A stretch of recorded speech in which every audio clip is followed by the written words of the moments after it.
কেন তাকে 25 কোটি দিয়ে নেওয়া হয়েছে, আর কেনই বা নিলামে তার পিছনে সবাই ছুটাছুটি করেছিল তাকে নেয়ার জন্য, সেটা আরেকবার প্রমাণ করেছেন মিচেল স্টার।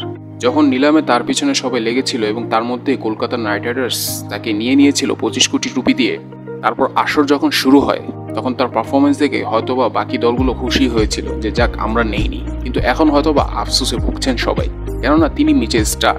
আর তিনি এটাই প্রমাণ করেছেন যে কেন আমি মিচেল স্টার। আর তিনি এটা প্রমাণ করতে বেছে নিয়েছেন কোয়ালিফায়ারের মতো গুরুত্বপূর্ণ ম্যাচে।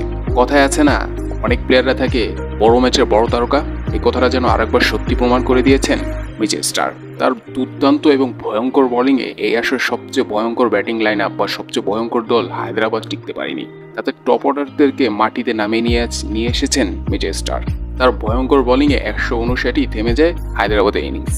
আর 160 রানের লক্ষ্যে ব্যাট করতে নেমে কলকাতাকে বেগ পেতে হবে না, এটা ধারণাই করছিলেন অনেকেই, কেননা কলকাতার ব্যাটিং লাইন আপও খুবই শক্তিশালী। যদিও ফিল শর্ট ছিলেন না, বাট ফিল শর্টকে যিনি রিপ্লেস করেছেন তিনিও অন্যতম সেরা ব্যাটসম্যান টি-20-তে। বলছি রহমানুল্লাহ গুরবাজের কথা। তাকে দেখে মনেই হয়নি যে তিনি এই আসর প্রথম ম্যাচ খেলছেন, তাও আবার কোয়ালিফায়ার মতো প্রেশার ম্যাচ। তার দুর্দান্ত ব্যাটিংয়ে পাওয়ার প্লেতেই কলকাতা নাইট রাইডার্স 50 রান তুলে ফেলে স্কোরবোর্ডে। তিনি আউট হয়ে গেল, দলকে বিন্দু পরিমাণ কষ্ট করতে হয়নি জয় পেতে। ক্যাপ্টেন আইয়ারের কামব্যাক ম্যাচে সহজেই জয় তুলে নেয় কলকাতা নাইট রাইডার্স, আর এই জয় সহজেই ফাইনালে পৌঁছে যায় কলকাতা নাইট রাইডার্স। এখন দেখা যাক ফাইনালে তাদের প্রতিপক্ষ কে হয়। তো দর্শক, আপনারা আপনাদের মতামত জানাতে পারেন। আর আজকে তো আরসিবি ভার্সেস আরআর রাজস্থান রয়্যালসের খেলা, কার জিতার সম্ভাবনা বেশি, কাকে এগিয়ে রাখছেন বা কাকে পিছিয়ে রাখছেন, সেটাও কিন্তু জানাতে পারেন।